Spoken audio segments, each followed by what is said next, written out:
So like I said, 6.2, all about special right triangles. We're going to split this up into 2 sections. Well, I guess maybe 3 sections. We're going to talk about 45, 45, 90 triangles and the pattern they make. We're going to talk about 30, 60, 90 triangles and the pattern they make. And then we're going to mix it all up. Okay? So when we're mixing it all up, you don't know whether you're getting a 45, 45 or a 30, 60. They intermingle with each other on your worksheets. Okay? So the 45, 45, 90 triangle is the first special right triangle we're going to talk about. Now remember, like I said, these are special because they have a pattern behind them. The pattern allows us to do more with less information and also to avoid having to do Pythagorean theorem for all of these questions, okay? So as you noticed in the video that we watched, there was a pattern that was made. In that pattern, she used, I think, the letter A as the variable. I like to use a capital L for leg. So if you remember, with a right triangle, the side across from the right angle is the hypotenuse, right? And then the other 2 sides are legs, leg, okay? And so with that being said, I like to say that instead of saying A and A, I have a leg and a leg, a capital L and a capital L. So for the legs, we're going to use a capital L. And the pattern that was noticed in the video after doing Pythagorean theorem was that every time we did Pythagorean theorem with a 45, 45, 90 triangle, we got whatever that leg number was times the square root of 2 for our answer of the hypotenuse. L times the square root of 2. L is just a variable. It could be any number. I'm avoiding X because in our problems, like you can see in number 1, there's an X and a Y there. So I like to memorize the pattern with something that's not going to make it confusing for a problem. Okay? So what we're going to do is we're just going to kind of jump right in because honestly, this really doesn't make sense until you just start doing it. Okay? So if we look at number 1, the first thing that I do, and I really, really recommend you do, if you don't do it and you come and ask me questions, it's the first thing I'm going to make you do. Just like I always tell you guys to draw a picture and stuff like that. Labeling your special right triangle is going to help you memorize it and also help you to just keep everything straight. Okay? So in number 1, I have a 45, 45, 90 triangle. The legs are going to be L, so X is going to be L and 8 is going to be L. And then the hypotenuse is going to be L times the square root of 2. Okay? So you'll start to notice, like I said, sometimes these are going to be super easy. Sometimes they're going to be really a little bit challenging. If 8 is L and X is L, what is X? 8. Okay. If 8 is L and Y is L times the square root of 2, what is Y? 8 times the square root of 2. Done. So see how quick that was versus using those 8s to do Pythagorean theorem and then simplifying the radical? When you have the pattern, it makes it very quick for you to do these. That's what makes special right triangles important, okay? So if 8 was L, that means X was L, and that means Y is 8 square root of 2. Okay, we'll do it again with number 2. We have a 45, 45, 90 triangle. I'm going to label it. So 25 is a leg, Y is a leg, X is the hypotenuse, so it's leg times the square root of 2.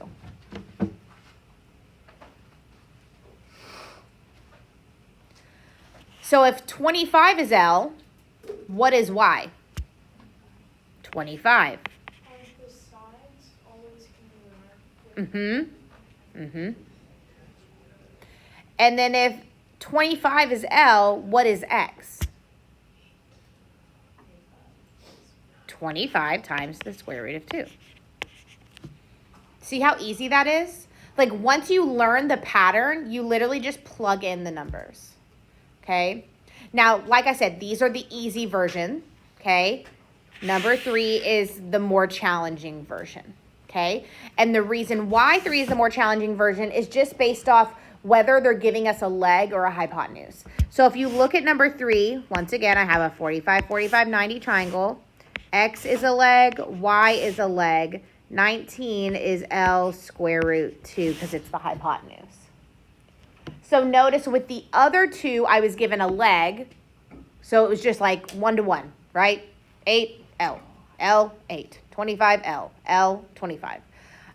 Versus this one, I'm given 19, but I need to find L. So when you're not given a leg, you need to basically create an equation from the side that you were given. So I'm basically going to put an equal sign in between these. I'm going to say L times the square root of 2 equals 19. I'm making it into an equation because I need to find L, the leg. Mm-hmm. Did you just pick a random number? The 19? No, the 19 was given to me. Yeah. So it's basically like me taking this side and just making it an equation. Okay. Now, if I'm trying to find L, this is L times the square root of 2. So how do I get L by itself? Divide. So I'm going to divide by the square root of 2, divide by the square root of 2. So I get L equals 19 divided by the square root of 2. Okay. Now, like I said, that's part of this problem, okay? But we're not completely done, and that's kind of what makes these problems, when you're not given the leg, a little bit more challenging. There's a rule with radicals, okay? Remember, a radical is anything with a square root.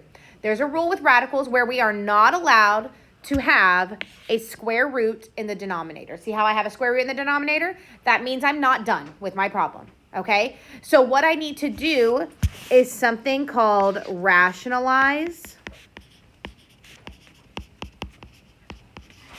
the denominator. I'm writing it down because if after I do this, you're still totally lost, you now have some verbiage to go and maybe type into YouTube or something when you get home and say, like go to YouTube and type in rationalizing the denominator video. Okay, and there will be tons of videos that are short and sweet that show you the process of rationalizing a denominator. Okay, I'm going to show my work for rationalizing the denominator over here in a different color. Okay, so I have 19 times divided by the square root of 2. I'm not allowed to have the square root of 2 in the denominator. So what I'm going to do is rationalize. When you rationalize, the steps always stay the same, so there's no surprises.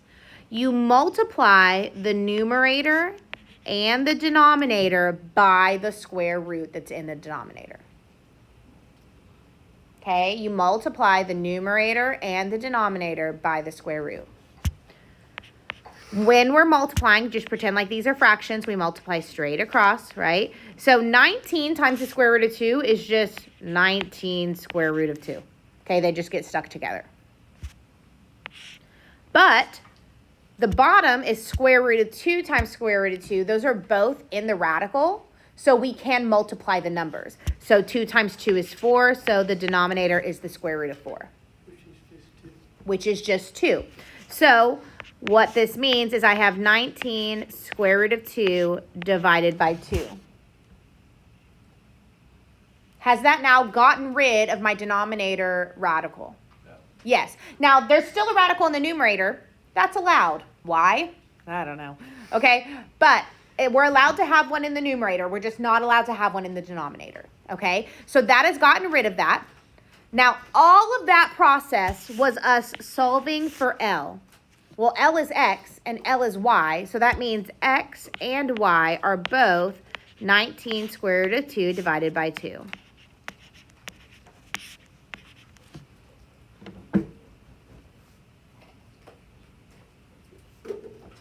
Okay, so this process here is rationalizing the denominator. And we have to do it anytime we have a radical in the denominator, which pretty much always happens when we are given our number as our hypotenuse versus given our number as a leg, okay?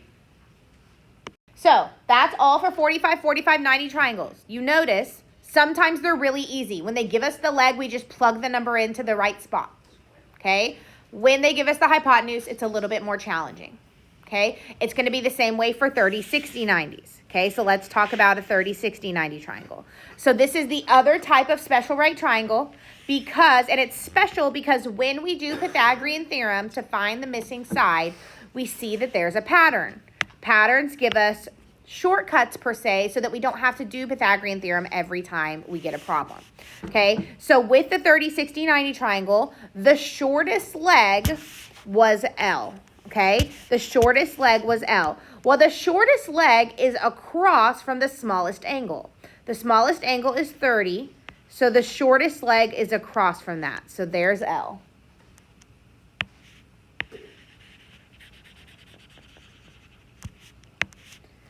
The hypotenuse was always double the leg. So it's going to be 2L.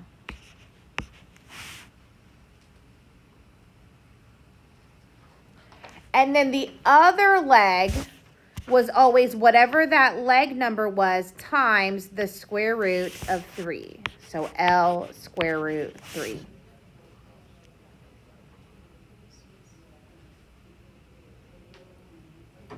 So across from the 30 degrees is L. The hypotenuse is 2 times L. Across from the 60 degrees is L times the square root of 3. This is the pattern for these. Wouldn't the hypotenuse be on like the opposite side of the angle? Yep, but look, see? Boop, boop, boop. But on the hypotenuse it says L square root. Oh, you're right. I did that wrong. I said it right. I wrote it wrong. Out of order. Okay, so this is, thank you, good catch. L square root 3 and then 2L. There we go. Thank you. So both of these patterns are just straight memorization. Now, how I memorize them is I go get a piece of paper and I draw a whole bunch of triangles on them. And I make some of them 45s and some of them 30, 60s. And then I just write the pattern over and over and over again, okay? But you have to memorize these triangles. You need to know them. You need to know the pattern, how to label any triangle I give you with that pattern, okay? So let's look at some 30, 60, 90s. Once again with these, sometimes they're going to be super easy. Sometimes they're going to be a little bit more challenging. Also, same thing here. I'm going to label every single triangle I get.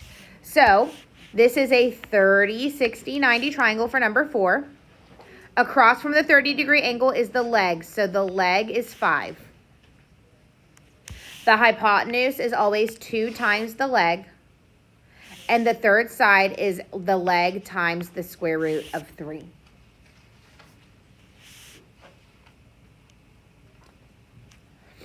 So if the leg is 5 and y is 2 times the leg, what's y? 10. And if the leg is 5 and the other leg is the leg times the square root of 3, what is x? 5 square root of 3. It's just following the pattern, okay? We've got a shortcut now.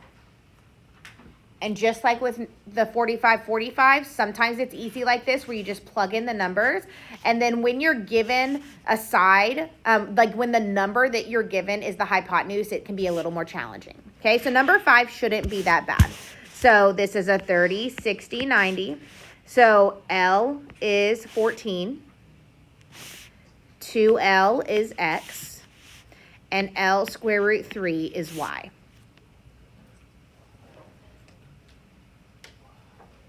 Okay, so then if L is 14, what's x? 28. If L is 14, what is y?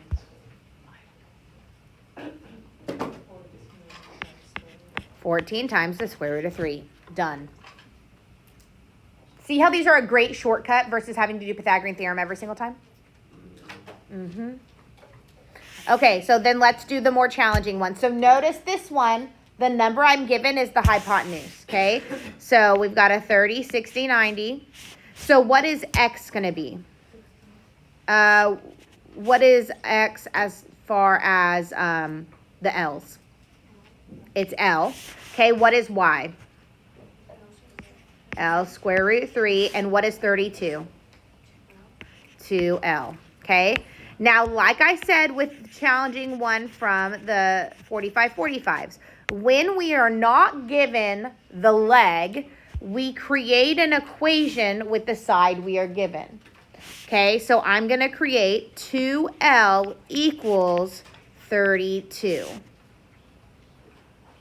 And I'm going to solve for L. Now, this one's not that bad because we're just going to do what? Good. Divide by 2. And 32 divided by 2 is what? 16. Good. So we found L. So if 16 is L, what is X? Good. That was X. And what is Y? 16 times the square root of 3. Okay?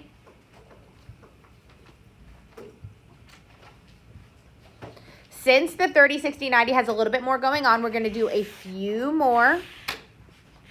Okay? We'll skip number 7. Let's do number 8. Okay, let's do number 8. Okay, number 8, also 30, 60, 90. So which side is L? Y is L. Which side is 2L? X. And which side is L square root 3? 20. So notice with this one, I was given the yucky piece, okay? I was given the radical side. But I'm going to make an equation with what I was given. Okay, so I was given that L square root 3 is equal to 20. Okay, I just made an equation. Now it's L times the square root of 3. So how am I going to get L by itself? Divide. So I'm going to divide by divide by square root 3. And I get L equals 20 divided by the square root of 3. Am I done? No, because I'm not allowed to have a radical in the denominator. So I have to rationalize it. So if I have 20 over the square root of 3, how am I going to rationalize it? Multiply. Multiply the top and the bottom by the square root of 3. So what that makes on the top, we stick them together, 20 square root of 3. What that makes on the bottom is square root of 3 times square root of 3, which is square root of 9. Now let me show you a shortcut because this always happens. So it's square root of 9 in the denominator. What is the square root of 9? 3. So every time you rationalize, it ends up just getting rid of the square root in the denominator. Okay? It's the same number. It's just the radical goes away and kind of goes to the top. Okay? So it's really like the radical goes up here and whatever was under the radical stays in the bottom. Okay? You can still write out square root 3 times square root 3 is square root 9. Square root of 9 is 3. But that pattern is going to happen every single time. It also happens with the square root 2's. It's always square root 2 times square root 2 is square root 4, which is 2. So it always gets back to whatever number that is under the radical every single time. Okay? So that's my answer for L. Which side was L? Y. So Y is going to be 20 square root 3 over 3. X is 2 times L. So that's going to be 2 times 20 square root 3 over 3. Well, let's just pretend like 2 is over 1. It's a fraction. Okay, so what's 2 times 20 square root 3? 40 square root 3. Good, so we leave the radical alone. So we'll have 40 square root 3, and then 1 times 3 is 3, so the denominator stays the same.